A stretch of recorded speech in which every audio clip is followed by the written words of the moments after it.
Thou hast slain the Lord of Levin. A regrettable act, but a necessary one.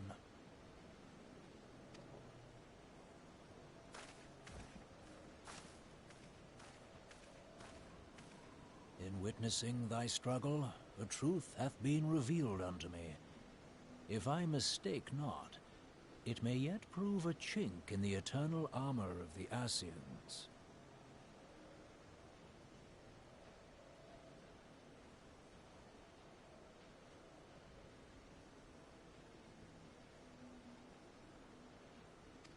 But let us conclude our present business.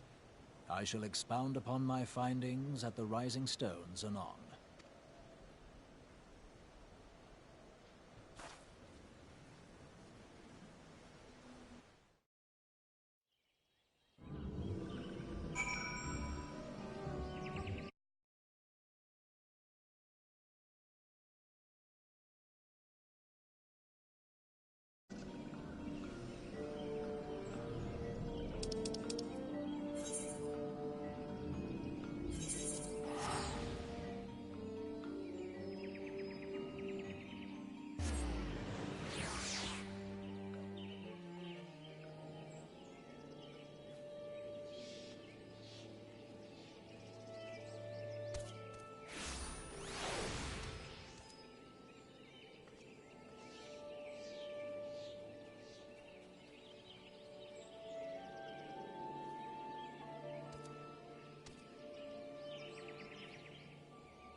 You are returned to us, dear friend, and none the worse for bearing the heavy burden which I did press upon you. Most glad am I of this.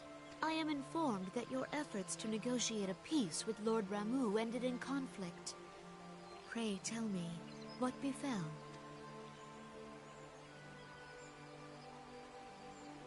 Ramuh made trial of you? I fear there is truth to his claim. It is the darkness within us that attracts the darkness.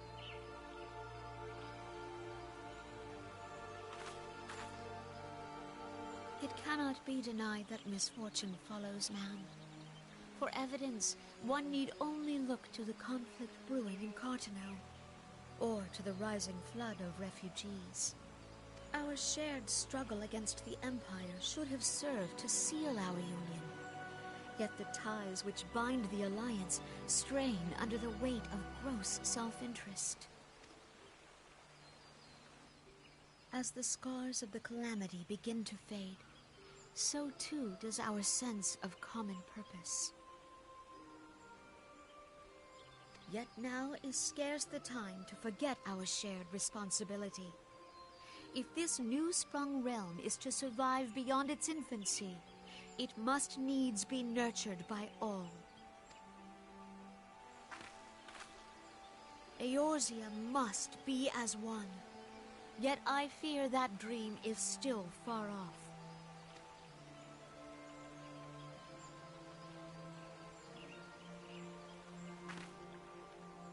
On behalf of the people of Gridania and the elementals both, I thank you for all that you and your fellow scions have done.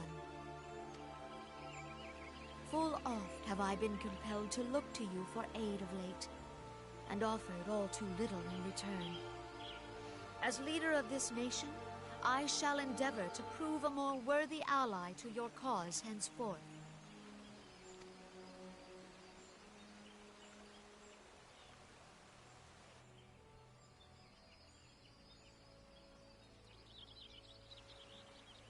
Lord Ramuh has departed, yet the keening of this ill wind grows no less insistent.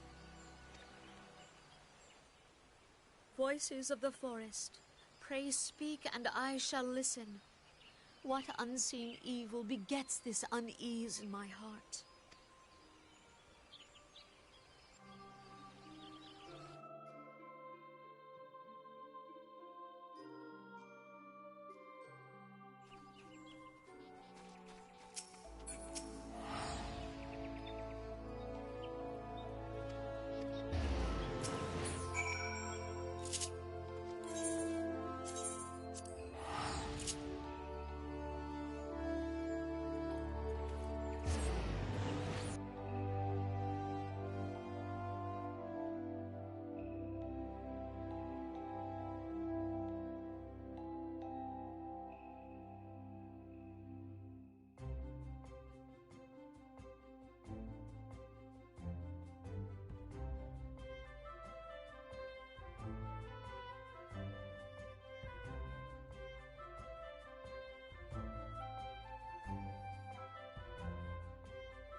If everyone is ready, let us begin.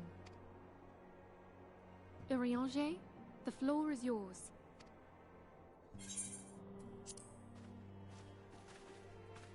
As all here assembled now know, In its final hours as our Order's headquarters, the Waking Sands did play host to a most unexpected visitor. I speak of the Ascian clad in white, Elidibus. Unwelcome though his presence was, his words that day did serve to confirm a truth long suspected, that the Ascians are eternal beings, to whom physical destruction is as a temporary inconvenience. In the intervening time, Urianger and I have striven to discover a means by which the Ascians might more permanently be slain. And 'tis my belief that we have found the thread that will allow us to unravel the twisted skein of their existence. In the moments prior to Leviathan's most recent manifestation, the Sahagin elder who summoned him was observed to undergo some manner of ascension. The etheric readings taken by Y'shtola at the time of this transfiguration have proven most enlightening. The disruption to the flow of ether was sudden and dramatic. So tangible was the agitation, I scarce had need of my goggles. The significance of Y'shtola's readings might better be understood in the context of mine own, taken at the instant of the Lord of Levin's demise. Unlike the Primal, the Sahagin was not subject to etheric dissipation. Before discussing our new discoveries, it may benefit us all to recall what we know of etheric behavior.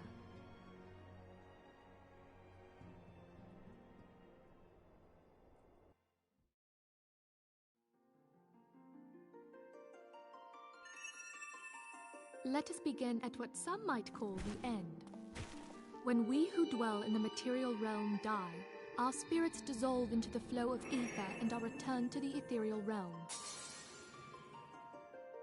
In turn, the restless energy which suffuses that plane streams back into our world, giving rise to new life. 'Tis as the heavens did decree, the way of all mortal souls. Twixt this world and the next do the ethereal currents swirl, bearing the very essence of life. Thus doth the cycle of birth, death, and rebirth continue unabated.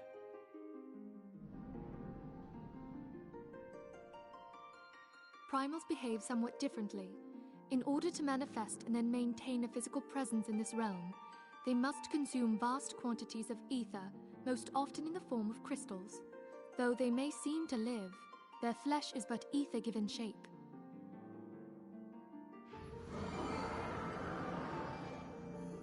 Thus, a defeated primal leaves behind no broken corpse.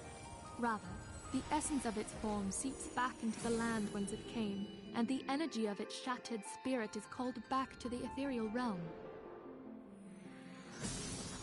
And there it waiteth, till next the prayers of the faithful do draw it forth from the sea of ether, to take their offering of crystals and make for itself a new body.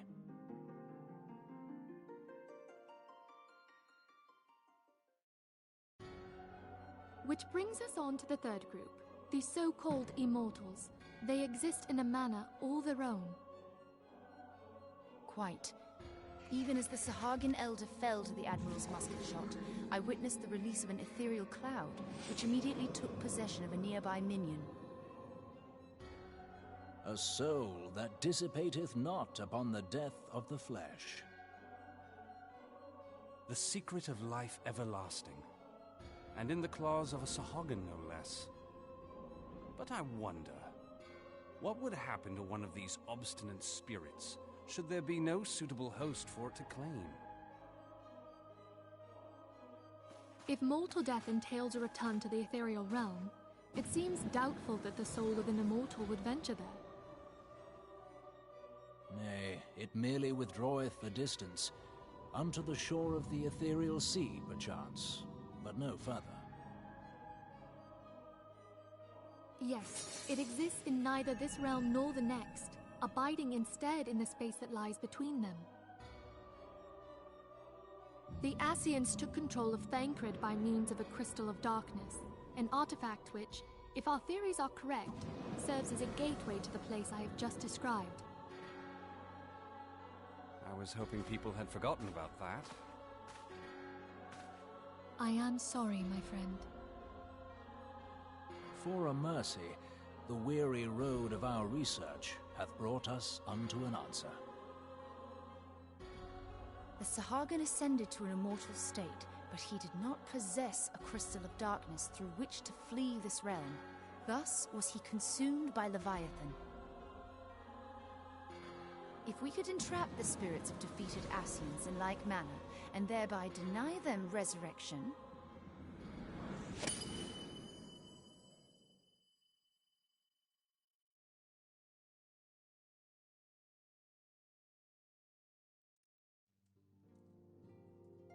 Therein lieth the path to victory. Thou art most perceptive, my lady.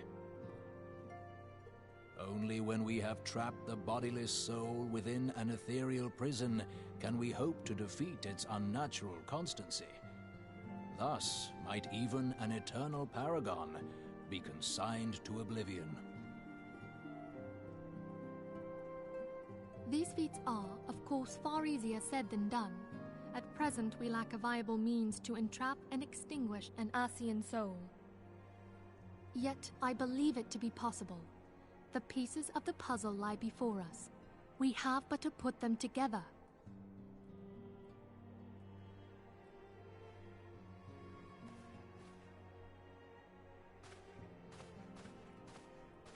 I will depart at once to convene with the sages of Sharlayan. Together shall we divine the steps by which our goals may be achieved. I have the utmost faith in you, Archon.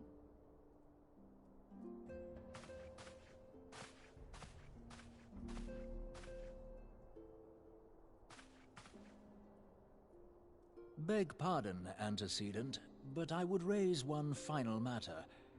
Even now, a Sharlayan survey party seeketh to ascertain the fate of the students of Baldessian.